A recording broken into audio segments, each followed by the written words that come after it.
હવે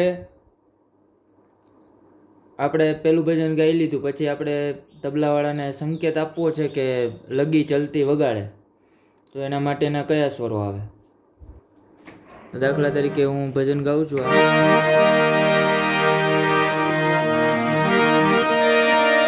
એની નજરે જીવન મારું,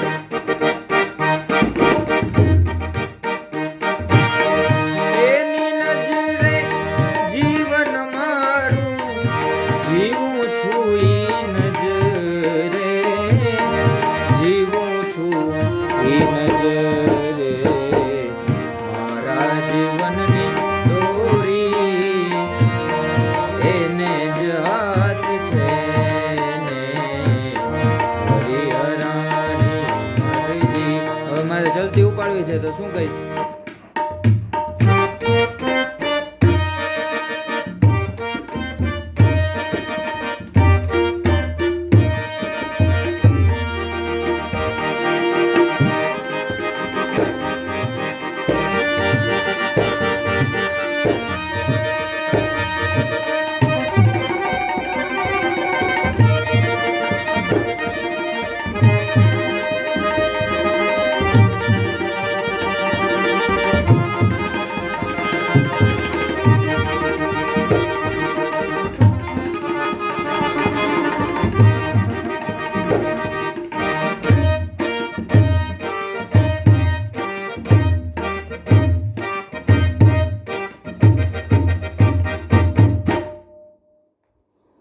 આ જલ્દી ઉપાડવા માટેનો સંકેત છે.